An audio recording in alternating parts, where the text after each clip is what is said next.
Hello there, my name is Jason and I am the owner of the Console Repair Center, America's #1 aftermarket console repairs. Now if you're getting the red ring of death on your Xbox or the yellow light of death on your PlayStation, if it's under warranty, go ahead and send it back to Microsoft or send it back to PlayStation because they're going to repair it for free. But if your warranty has expired, you need to be careful about where you send your console to be repaired. A lot of these so-called repair shops are really just teenagers sitting in their bedroom, hitting motherboards with hair dryers or replacing X-clamps.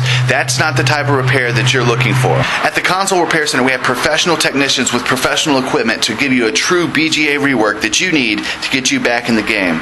Let's take a quick look at the type of repair you're going to get when you send your console to us. Now before we jump into how we go about repairing your console, let me explain to you why these Xboxes and PlayStations are so notorious for going bad. Check out this screenshot of back in 1992, the newest and hottest game, Wolfenstein 3D. You know, people ask, how come my Super Nintendo, which has been working for 2 decades now, is still kicking it strong, when my PlayStation's going bad and I've only had it for 4 years? Well, this is the answer. Look, 1992, 2011.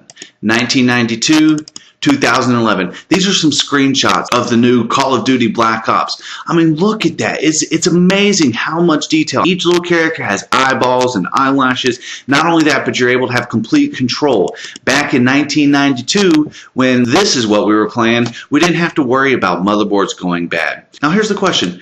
How do we get graphics like this? How in the world are these PlayStations and these Xboxes producing such detail in their games? Well, this is how it's done. You see this right here? It doesn't look like much, but this is actually the motherboard of a PlayStation. And this chip right here, this chip is the GPU, which stands for the graphics processor, and this is the CPU. This chip right here is the one that's responsible. Somehow, this chip makes video games look like this. Yeah, this chip, somehow. Now, how in the world is this possible? How can that little chip produce such awesome games? That is way beyond me. But I can tell you why these chips go bad. Now, these graphics processors are held onto the motherboard with hundreds and hundreds of small balls of solder. Back in '06, the government actually outlawed the use of solder that contains lead, which is forcing the video game manufacturers to build these systems using completely lead-free solder, which is great for our health. But over time, as these graphics processors process all of these details in these games, they produce so much heat, the lead-free solder actually cracks and loses its connection, causing the red ring of death or the yellow light of death.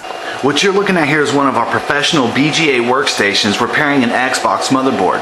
What it does is it heats that graphics processor to the point where all of the solder that holds it to the motherboard evenly melts at the same time. Now when that chip cools down, because the solder was melted, the cracks are gone and the chip is repaired. If you send your Xbox or PlayStation off to Microsoft or Sony, this is the exact type of repair that they're going to give you. The difference is that if you send it back to the manufacturer, you're going to pay nearly twice as much for the repair, and it's going to take a month to a month and a half to get your console back. When you ship your console into the Console Repair Center, we will repair your console within 48 hours and have you back in the game within a week.